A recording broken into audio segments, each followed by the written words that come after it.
কি আইব করোনা কি মনে করেন এমনি আইয়া বসছে এই সুরসুরটা দিয়ে আমরা চান্স দিছি দিক কই এরা বিজনেসে ঘুরছি দিক আজকা করোনার মতন করোনা এখন নামছে এখন ভ্যাকসিন বাইরেছে করোনা বুঝছেন নি ভ্যাকসিন বাইরেছে আমি ডাইরেক্ট কয়ে দিছি এই ভ্যাকসিনটা প্রথম দিবেন দুর্নীতিবাজরারে আর পরে দিবেন নাস্তিকরারে দুর্নীতিবাজরা দিলে যদি মনে করবো সত্যি বলি আর কি এই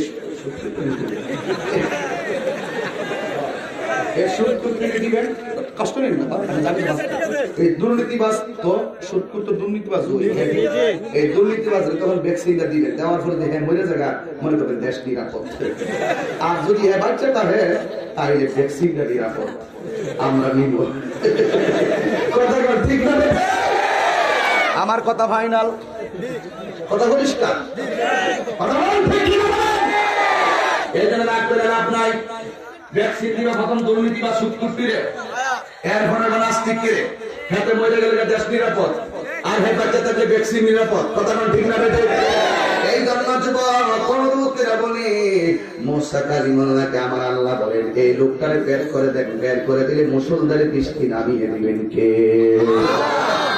এবার আল্লাহ রাব্বুল আলামিন এই কথা বলার পরে মুসা কালিমুল্লাহ বলে আল্লাহ এই লক্ষ লক্ষ মানুষ নিয়ে নামাজ পড়ছি মাইক নাই অ্যানাউন্সের কোন সরঞ্জামাদি নাই আমি যদি বলি আমার কথাগুলা সব মানুষে শুনবে না কিভাবে আমি সবার কানে কানে কথাটা পৌঁছাবো যে এখানে একটা আরাম করেছে এখানে একটা গুনাহগার আছে তার কারণে বৃষ্টি হয় না এই লোকটা যদি পিছনে হয় আমার কণ্ঠের আওয়াজটা শুনবে না আল্লাহ বলে ও মুসা তুমি শুধুমাত্র ঘোষণা করে দাও লক্ষ লক্ষ মানুষের কানের ভিতরে তোমার গলার সাউন্ডটা পৌঁছাইয়া দিমু আমি আল্লাহ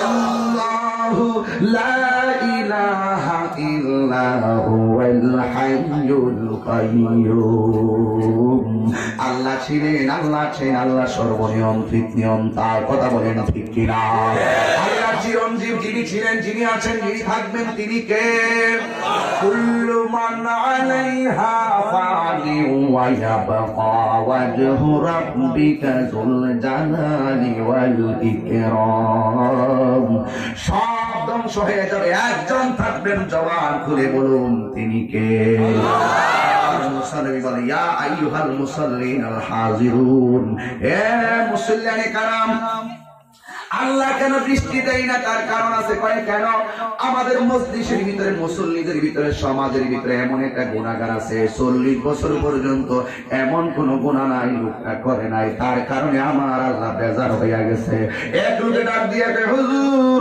গুনাহ করলে হেদে করছে আমরা বিপদ কেন আমরা কেন কষ্ট করব মুসা নবী কয় সে অন্যায় করেছে তোমরা নীরব ছিলে এই জন্য তোমাদেরকে সেই গজব পেয়েছে কথা বলেন ঠিক কিনা এই জন্য নীরব থাকা যাবে নীরব থাকা আরেকটা অপরাধ কথা বলেন ঠিক কিনা বলেন যেই ব্যক্তি সমাজের ভিতরে যদি কোন ধরনের খারাপ কাজ হয় প্রথম তুমি তার মুখ দিয়া না করে দাও এরপরে যদি না পারো তার হাত দিয়া প্রমাণ তুমি তাকে হাত দিয়া প্রহার করো এটাও যদি সম্ভব না হয় তাহলে তুমি নীরবে নীরবে তার কর্মটাকে ঘৃণা করো এই জন্য সবাইকে ঐক্যবদ্ধ হতে হবে এই জন্য ডাইরেক্ট কথাই বলো আমরা সবাই মিলে সমাজের ভিতরে কোনো বিপদগ্রস্ত মানুষ যদি থাকে সুদ না আমরা তাকে কর্জে হাসানা দিব প্রয়োজনে সামাজিক সংগঠন করব গরিবের দিকে হাত বাড়ানোর জন্য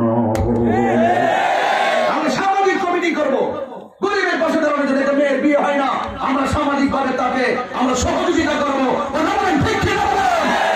বন্যায় কাহারও বাড়ি এসে গেছে আমার বাড়ি তাকে নিয়ে আসবো কেউ ঘরের ভিতরে কুরবানি দিতে পারে না আমরা তার বাড়িতে কুরবানি গোশত পৌঁছাইয়া দিব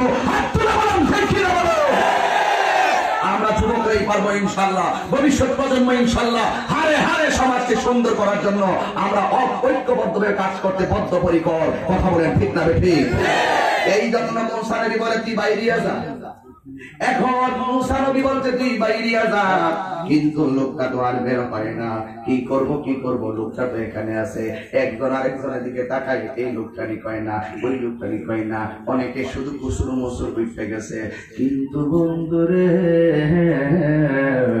এবার অনেকক্ষণ পরে কেউ বের হয় নাই কিন্তু নামাজের ভিতরে ওই গুনাহগারটা আছে কেউ না জানলেও একজন জানে জবান খুলে বলুন তিনি কে ওই লোকটা বের হয় না মুসা নবী ঘোষণা করছে অপেক্ষা করতেছে এই নাফরমানটা কেডা এটা দেখা দরকার।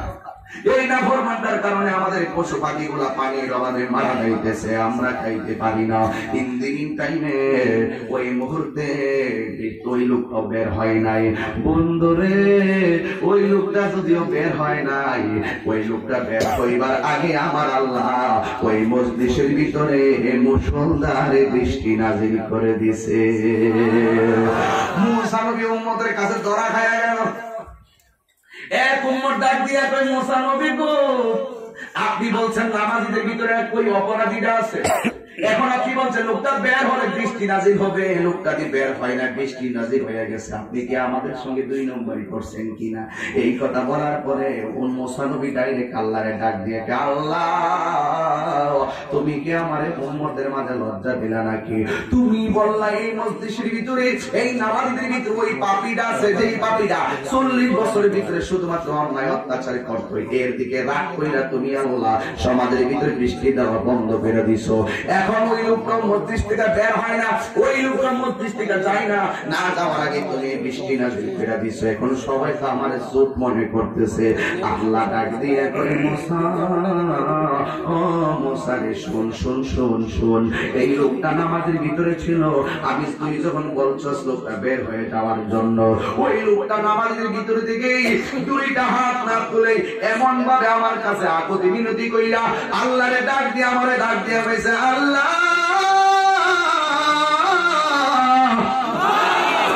40 বছর ধরে আমি গুনাহ করছি, এমন রোয়ান নাই আমি করি নাই, তুমি লোক সমাজে আমার ধরা খাওয়াইলা না, আজকে লক্ষ লোক জমায়েত করে তুমি আমার ধরা খাওয়াইবা, তুমি দিবা আমার অন্যায়টা প্রকাশ করে দিতেছো। আল্লাহ আমি তোমার কাছে শেষ ভিক্ষা চাই, আর জীবনে আমি গুনাহ করব না গো আল্লাহ।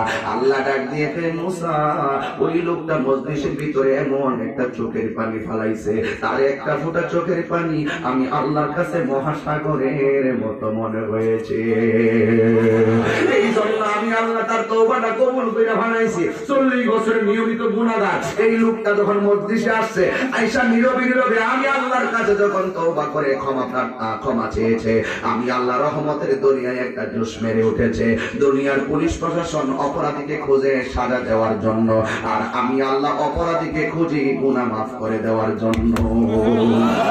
এই জন্য যুবক আমার হারাম খেয়েছো, আমি বলবো ওই উম্মতের মধ্যে মজলিসের মধ্যে বৈশা 2টা চোখের পানি ফালায় আল্লাহরে কইবা, আল্লাহ সুদ খাইছি, গুনাহ করেছি, কেন জানি সুদটা কেমন জিনিস দেখো, হাদিসটা মনে হইয়া গেছে, বইনা পালাই পরে মনে থাকবে না।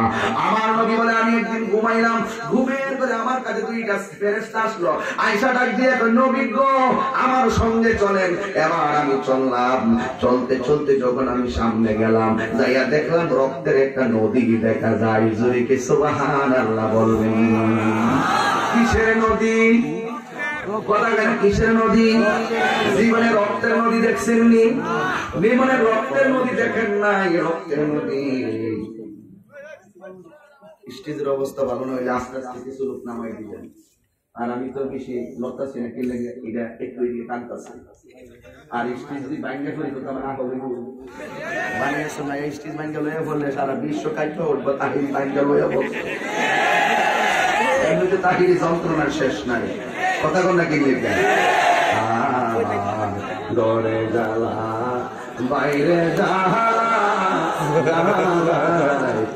দিনে একমাত্র তোর প্রেমের কারণে। কথা কোন ঠিক কিনা? আমি আশায় আশায় বাদলাম বাসা, দুঃখের বেড়া দিয়া, দিনে দিনে গোনার দিন আমার যাইতাছে পড়াইলে। হাসির করে শিখেছি না, হাসির করে না। আমি আশায় আশায় বাদলাম বাসা, দুঃখের বেড়া দিয়া, দিনে দিনে গোনার দিন আমার যাইতাছে পড়াইয়া। আমি বানিয়া চলাইসা সাজাইলাম রে বাসর হাজার লোকের সামনে, একমাত্র তোর প্রেমের কারণে। জবান খুইলা কি আল্লাহু আকবার বলবেন না?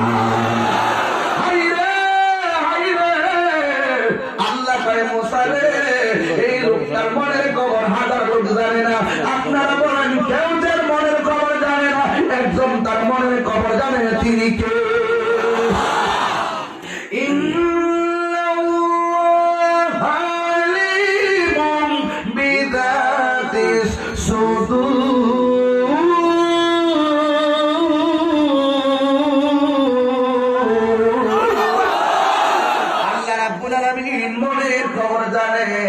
আমি সাংঘাই যেই দিকে যাই না কেন মনে রাখেন, আমি এত পাগল হয় নাই যে সমাজকে আমি গুমরা বানাবো, সমাজের মানুষকে আমি হেলতাম সেই পালাবো, আমি এমন পাগল নয়।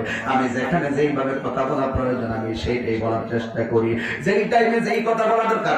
এসার পরে ওয়াজ করলে আমার ওয়াজের ধরন একটা থাকে, মাগরিবের নামাজের পরে ওয়াজ করলে ধরন একটা থাকে, দিনে একটা করলে একটা থাকে। কিন্তু 10টা 11টা 12টার পর ওয়াজ করতে গেলে খুব চিন্তা ভাবনা করে মানুষের মনটাকে অ্যাট্রাকশন করতে হয়। এই জন্য যুবক ভাই আমার এদিকে তাকাও, বিদায় বেলা চোখের পানি ফেলাইয়া বাড়িতে যাইবা আর নিয়ত করে যাইবা, আর জীবনে আমি সুদ খাইতাম না। এই কথাটা শোনার পরে আমার নবীকে আমি স্বপ্নে দেখলাম আমাকে 2টা ফেরেশতা আমার 2 হাতের মধ্যে ধরছে। নবীর স্বপ্ন কি সত্য না মিথ্যা? আমার তোমার স্বপ্ন সত্য মিথ্যার দলিল না, কিন্তু আমার নবীর স্বপ্ন সত্য এবং আল্লাহর পক্ষ থেকে ওয়াহী। জোরে কি সুবহানাল্লাহ বলেন। এবার দেখেন আমার নবী বলেন, আমি স্বপ্নে দেখলাম 2টা ফেরেশতা আমাকে ধরলো, আমি সামনে গেলাম, যাইয়া দেখলাম নদীটা কিসের নদী? রক্তের নদী। জীবনে দেখছেননি? কথা না দেখছেননি? রক্তের নদী জীবনে দেখেন নাই? আমার নবীকে আমি একটা রক্তের নদী দেখলাম। এই নদীর পানিগুলো দুনিয়ার কোন নদীর পানির মতো নয়। আমি দেখলাম এই পানিগুলো দুনিয়ার আগুনটা যত গরম, এর চাইতে 70 গুণ গরম হলো সেই নদীর পানি। ওই পানির মাঝখানে অনেকগুলা মানুষ সাঁতরাইতেছে, আবার নদীর পাড়ে অনেক লোক দাঁড়ায় রয়েছে, এরা হাতের মধ্যে এত বড় পাথর নিছে। দেখলাম পাথর নিয়ে দাঁড়ায় রয়েছে, একেবারে রক্তের নদী ডিঙ্গাইয়া ডিঙ্গাইয়া সাঁতরাইয়া সাঁতরাইয়া। আমার দেশে দেখবেন অনেকে লিবিয়া থেকে নদী পথে ইটালি যাওয়ার চেষ্টা করে, অনেক সময় খবর পাওয়া যায় ওই সাগরের মাঝখানে নৌকা ডুবিতে তারা মারা গেছে। এমন তথ্য আমাদের বাংলার জমিনে আছে না নাই? এই জন্য আমার যুবক ভাইরা অনেকে বলে, তুই কি লেগে লিবিয়া গেলি? লিবিয়া গেছো, লিবিয়া থাকতি, তুই কি লেগে লন্ডন যাওয়ার জন্য নৌকা করছ? এই নৌকা যদি না উঠতে তোর বিপদরা হইতো না। আমি বলি এটা মানি না। ও যুবক, না না না না, নৌকা উঠলে বাঁচত, এই বিষয়টা এরকম না। আল্লাহ কয় তোমার মরণ আমি যেই জায়গায় লিখে রেখেছি ওই জায়গার ভিতরে একটা হাঁটো এদিক সেদিক হবে না, ওই জায়গার ভিতরেই তোমাকে মরণ হতে হবে। এই জন্য তার মরণ লেখা আছে সাগরে, সাগরে মরে গেছে। অনেক মানুষ গত কিছুদিন আগে সুনামগঞ্জ মাহফিল দিনের বেলা আমি যখন স্টেজে যাব দেখলাম একটা গাড়ি, একটা সিএনজি থেকে একটা মানুষকে নামাইছে। নামানোর পরে আমি নিজে গাড়ি থেকে নামলাম, নামার পরে গেলাম জমিনে, তাকে নিয়ে শোয়াইছে। আমিও সেখানে গেলাম, যাইয়া দেখলাম লোকটা শুয়ে আছে আর মুখ দিয়া রক্তগুলো আসতেছে। জিগাইলাম কি করছে? তো হুজুর, এই লোকটা আপনার ওয়াজে যাওয়ার জন্য বাড়ি থেকে রেডি হয়েছে, হঠাৎ করে মনে হয় স্ট্রোক করছে, এখন ডাক্তারের কাছে নিয়ে যাইতেছি। তখন আমি তাদেরকে বললাম তার যেই কন্ডিশন, একটাই কথা, আল্লাহ যেন তারা ঈমানের সাথে কবুল করে ফেলায়। মনে হয় না সে দুনিয়ার মধ্যে আর থাকতে পারবে না। এই কথা বলার পরে স্টেজের মধ্যে যখন গিয়ে উঠলাম, ও হুজুর, ওই লোকটার নাম ছিল লাল মিয়া। ওই হুজুর যেই লোকটার দোয়া করে দিয়েছিলেন এই লোকটা তো মারা গেছে, অথচ লোকটা কত কালো জানে না। এই লোকটা কত সুন্দর করে আমার মাহফিলে আসবে, আমার ওয়াজে আসবে, ওয়াজে আসার পথে লোকটা স্ট্রোক করবে, এমন ভাবে মারা যাবে সে জীবনেও কল্পনা করে নাই। তোমার গায়ের ভিতরে শক্তি আছে, আমার কণ্ঠ আছে, আমি চিল্লা চিল্লি করি, না না না, যে কোনো মুহূর্তে আমার বুকে ব্যথা উঠতে পারে, স্ট্রোক করতে পারে, যে কোনো মুহূর্তে আমার মরণ হয়ে যেতে পারে। কিন্তু মরণটা যদি ফলে চলবে না, আমার মরণটা যেন হালাল অবস্থায় হয়, ঈমানের অবস্থায় হয়। এই জন্য সব সময় মরণের জন্য প্রস্তুতি নিয়ে রাখতে হবে।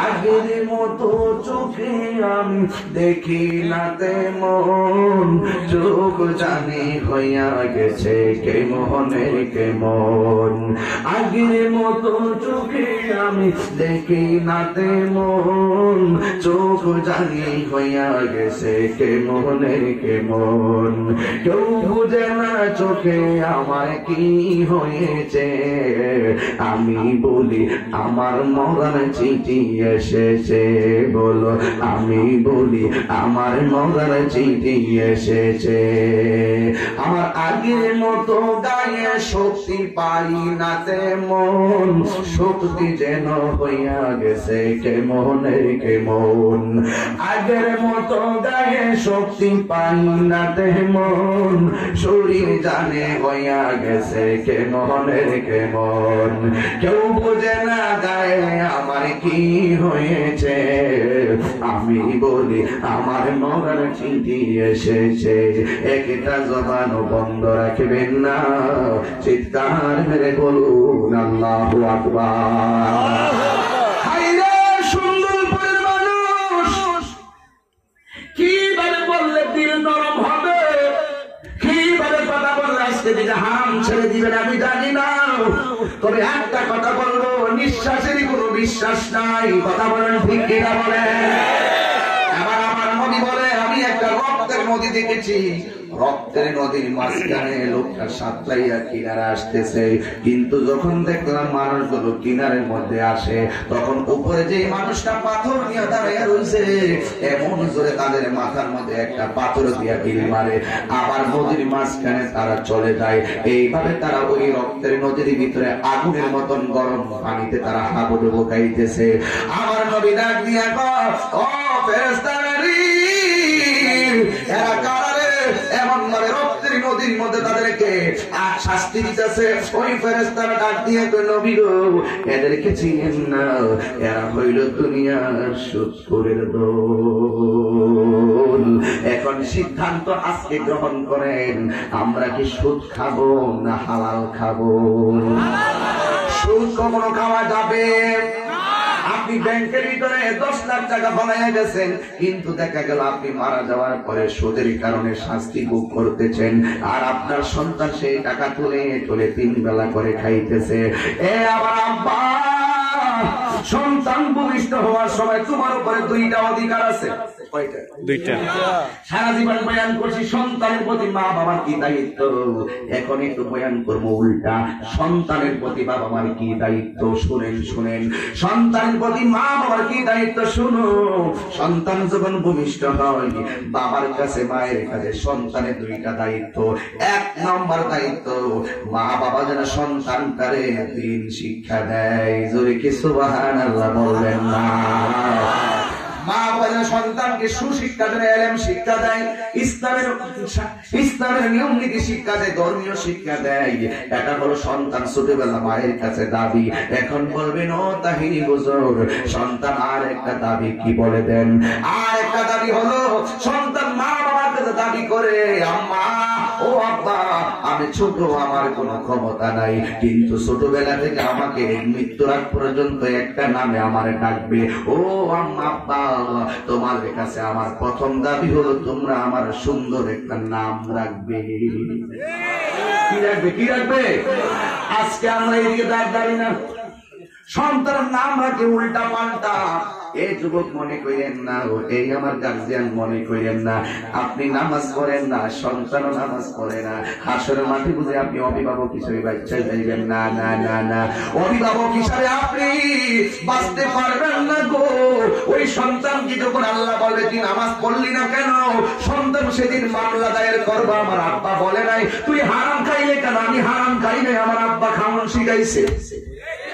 বাঁচার পথ নাই। প্রত্যেকটা মানুষ প্রত্যেকের দায়িত্ব সম্পর্কে জিজ্ঞাসিত হতে হবে। এই জন্য যুবক ভাইয়েরা আমার অনুরোধ করে বলে দিয়ে যায়, জীবনে কোনোদিন মা বাবার হারাম আইনা খাওয়াইও না। আমার সমাজের অনেক মানুষ হারাম টাকা দিয়ে যাকাতের কাপড় দেয়, ঠিক কিনা? সুদের টাকা যদি বছরে না আসে, যাকাত দেওয়াই না।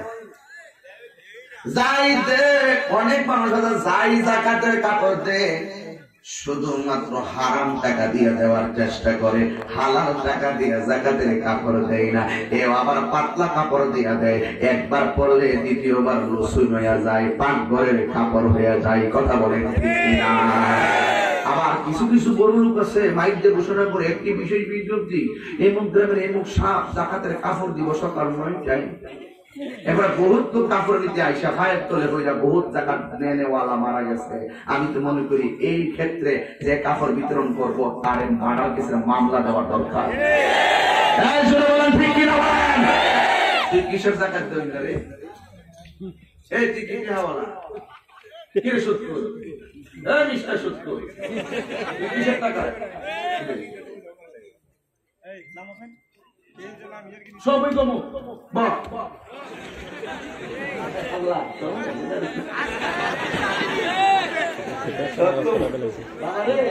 কমো আমাকে বলে গেছি।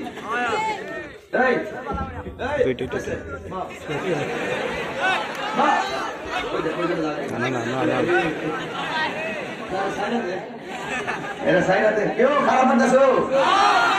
খারাপ লাগতেছে কিসের টেয়াওয়ালা? একটি বিষয় বিদ্যুৎ এমুক তারিখে এটার সময় জাকাত দেওয়া হইব। তোর গ্রামের মধ্যে কেডা গরিব তুমি জানোস না? মেম্বারের শুনবে, মেম্বার সাহেব কয়জন লোক জাকাত পাওয়ার যোগ্য আপনি একটা তালিকা দেন।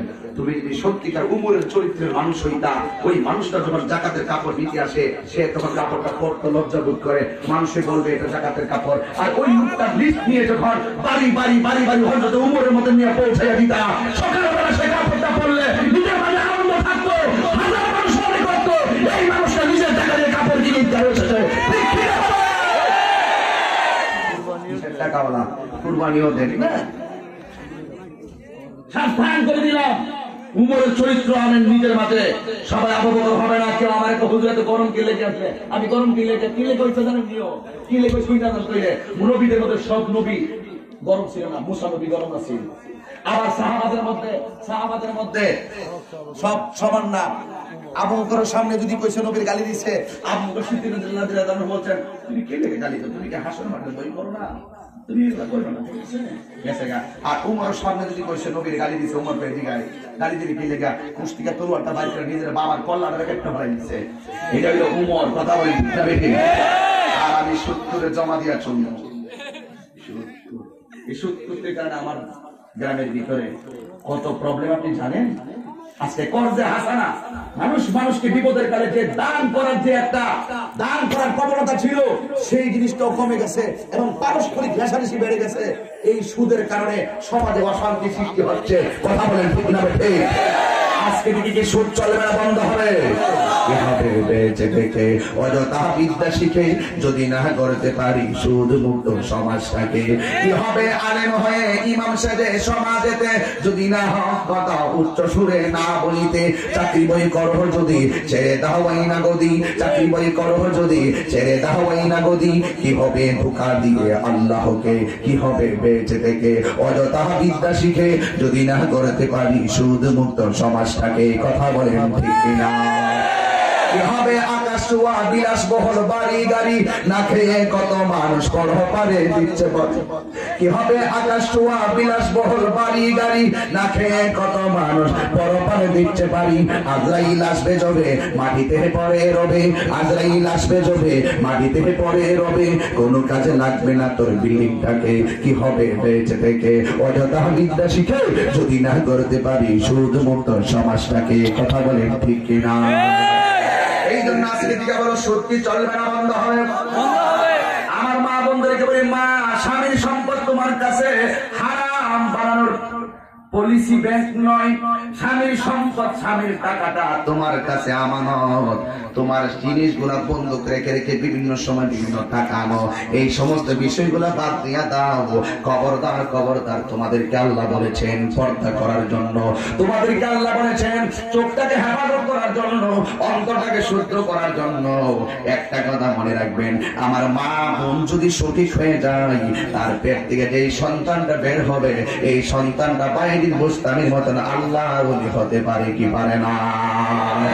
ঈদ আসলে জামাই টাকা নিয়ে জামাই মার্কেটিং করতে হয় না, স্ত্রী ডাক দিয়ে আমার আমি মার্কেটিং করবো। কথা বলেন ঠিক না ঠিক? আল্লাহু আকবার। ঈদের দিন তো তাদের যন্ত্রণায় আমরা যেতেই পারি না, কথা বলেন ঠিক না বলেন?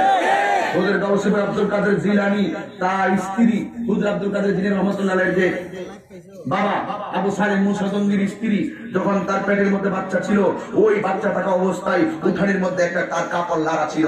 একটা লোক আবু সালেম মুসা জঙ্গির স্ত্রী ফাতেমার কাপড়টার দিকে এইভাবে তাকাইতেছে, আর আবু সালেম মুসা জঙ্গি এসে দেখতে ভালাইছে, সে কাপড়টা দেখতেছে। ওই মুহূর্তে আব্দুল কাদের জিলানী তার পেটের মধ্যে ছিল তার স্ত্রী। তখন ওই আব্দুল কাদের জিলানী রহমত তার আব্বা দেখে এসে কাপড়টার ভিতরে আগুন লাগায় কাপড়টারে পুড়াই দিল। তখন ওই লোকটা চলে গেছে, আর স্ত্রী ডাক দিয়ে কি ব্যাপার, আপনি নতুন কাপড়টা কিনলে গিয়া আগুন দিয়ে পুড়াই ফেলাইছেন? আবু সালেম মুসা জঙ্গি রহমতুল্লাহ আলাইহি ডাক দিয়ে কয়, আমি আয়েশা দেখতেছি তোমার কাপড়টা একটা পরপুরুষ দেখতেছে, এই জন্য এই কাপড়টা যদি তুমি আমার গায়ের মধ্যে লাগাও, ওই বদনজর তোমার সন্তানের উপরে প্রভাব ফেলতে পারে, এই জন্য আমি কাপড়টা পুড়াই ফেলাইছি। শোনুন, আজকে আমার মা এত এত এত নিষ্ঠুর হয়ে গেছে, সন্তান পেটের ভিতরে রেখে মার্কেটিং করার জন্য মার্কেটে যাই, ওই সন্তান থেকে ইন্নেকা লা তাজনি বিনা শাওকিল ইনাম, আঙ্গুর গাছ থেকে যেমন কাঁঠালের আশা করা যায় না, ওই মায়ের পেটের সন্তান থেকে ভালো কিছু আশা করা যায় না। এই জন্য মা বলতে বলবো, মা অবশ্যই আপনি পর্দা করে চলবেন, পর্দা ফরজ বলেছেন কে? আর জবান পরিমাণে বলেছেন কে? এই জন্য মা আপনি যদি ভালো হন, আমি তাহিরি জীবনে দেখি না আমার মা টেলিভিশনের সামনে গেছে, আমি তাহিরি জীবনে দেখি না আমার মা মার্কেট করার জন্য মার্কেটে গেছে। ওই মায়ের সন্তান আমি তাহিরি গর্ব করে বলি, মা যদি ভালো হয় সন্তান ভালো হবে, মায়ের দোয়া থাকলে সন্তান বলি হবে। কথা বলেন ঠিক কিনা? আমি আমাকে নিয়ে অহংকার করি না, আমি আমার মাকে নিয়ে অহংকার করি, আমি আমার বাবাকে নিয়ে অহংকার করি। জীবনে শুনলাম না বাবা 1 টাকা সুদের উপর আনছে, আমার ইতিহাস দিকে 1 টাকা গো শুনবা না আমি সুদের সঙ্গে জড়িত কিংবা ঘুষের সঙ্গে জড়িত। তবে একটা কথা বলে দিয়ে যাই, ও যুবকের দল, তোমার মা বাবা বৃদ্ধ, আল্লাহ তোমার টাকার মালিক বানাইবো, কিন্তু তুমি মা বাবারে হারাম টাকা না খাওয়াইও না, তুমি সুদের পাহাড় গড়িও না, ওই টাকা দিয়ে মায়ের জন্য শাড়ি কিনা দিও না, দাম জানো টাকা দিয়ে মায়ের জন্য শাড়ি কিনা দিও।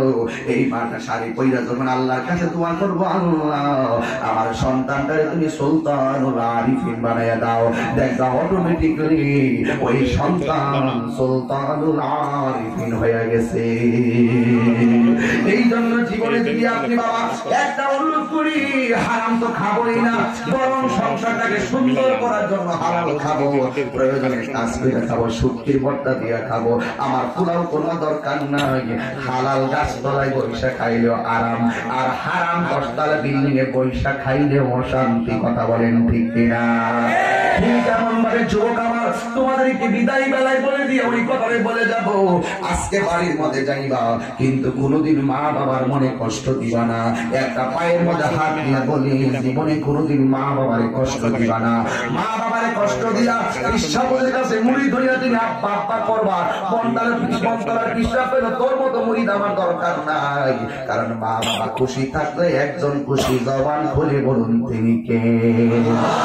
এই জন্য যুবক আমি আমার মার্চের 5 তারিখে 2020 সালে আমি আমার আব্বার হারাইছি। বাবার মতো বড় দিকটা আমার মাথার উপর থেকে চলে গেছে।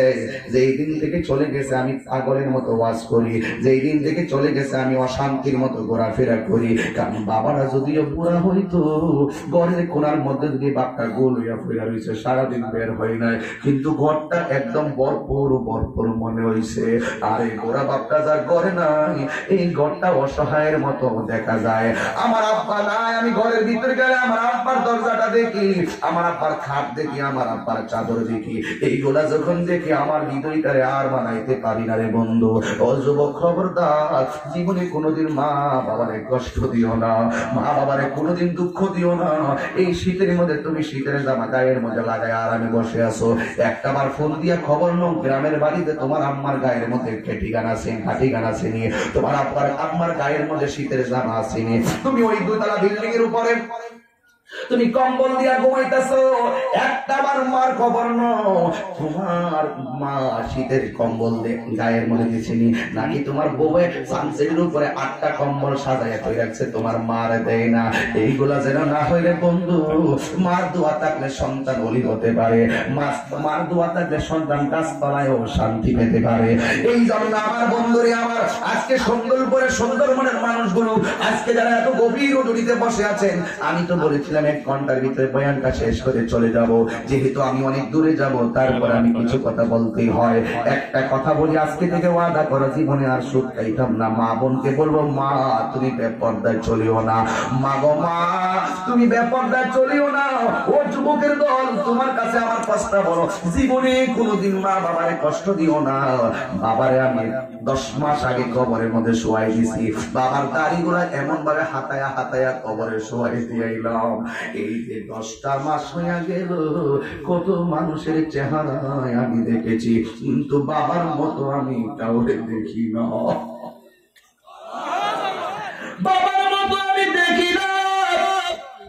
পৃথিবীর কোন তুলনা দিয়ে মার উপমা দেওয়া যায় না। মায়ের উপমা, বাবার উপমা কেবলমাত্র বাবা।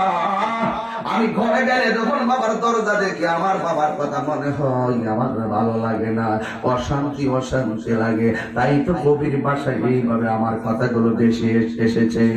দরজাটা খুলতে কে যায় ধোকা, মা বুঝি বলছে এলে নাকি খোকা। একটু সাউন্ডটা তুলে দাও। দরজাটা খুলতে কে যায় ধোকা, বাবা বুঝি বলছে এলে নাকি খোকা। বুকের ভেতরটা নড়ে চড়ে ওঠে, চোখে বেয়ে জল নেমে আসে, শুধু মানে শুধু মানে শুধু মানে শুধু মানে এই সেই ঘর, এই সেই খাট, বিছানার পাশে আছে পানের ভাটা, চশমাটা পড়ে আছে পাশে, শুধু মানে শুধু মানে শুধু মানে শুধু মানে। জানি ফিরে পাবো না হারানো তিথি, বাবা শুধু আজ তাহিরের প্রেমে বাঁধা স্মৃতি। জানি ফিরে পাবো না হারানো তিথি, বাবা শুধু তাহিরের প্রেমে বাঁধা স্মৃতি। বুকের ভেতরটা নড়ে চড়ে ওঠে, বুকের ভেতরটা নড়ে চড়ে ওঠে, চোখ বেয়ে জল নেমে আসে, শুধু মানে শুধু মানে। আজকে রাতের বেলা অনেকে মায়ের হাতের খাবার খেয়ে আসতে পারো নাই, আজকে রাতের বেলা অনেকে বাবার চেহারা দেখে আসতে পারো নাই। আমি যেহেতু পারি নাই, তোমরাও তো পারো নাই, কিন্তু বাপটা অন্ধকার কবরে এদিন হয়ে শুয়ে রয়েছে, আজ পর্যন্ত জানলাম না বাপটা কেমন আছে রে। ও আমার বন্ধু রে, দিনটা নরম কইরা মা বাবার জন্য কাজ করে দোয়া করবার, তওবা করে যাইবা, কোনদিন হারাম খাইবা না। ওই মা বাবা কেমন আপন, মা বাবা হারাইলে একমাত্র বোঝা যায় মা কেমন সম্পদ। কথা বলেন ঠিক কিনা? আমি কেমন করে দেব মাটি,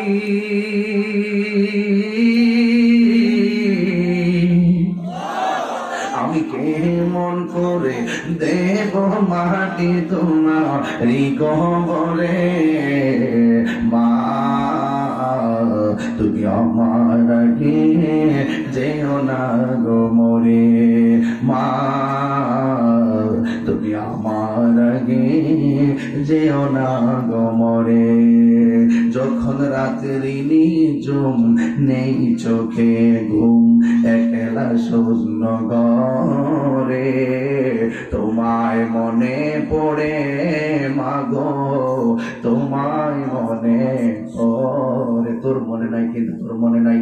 এই যদি বিয়া করে থাকো তোর করে সন্তান হয় তো তোর হারে হারে মন হবে, যেমন আমার মনে হয় জানোস নি, সন্তান হওয়ার আগে বাজার ধারাটাই ছিল একরকম, সন্তানটা হওয়ার পরে যখন দেখলাম একবার সন্তানটা ডান পাশে প্রস্রাব করে, দেখলাম সন্তানের মা তার বাম পাশে নে, বাম পাশে প্রস্রাব করে আবার বুকের উপরে নে, তখন আমিও তো চিন্তা করছি, আমিও তো ছোটবেলা থাকতে আমার আম্মা আমার এমন ভাবে লালন পালন করছে। এক স্বামী তার স্ত্রীকে নিয়ে ঘুমাইলেন,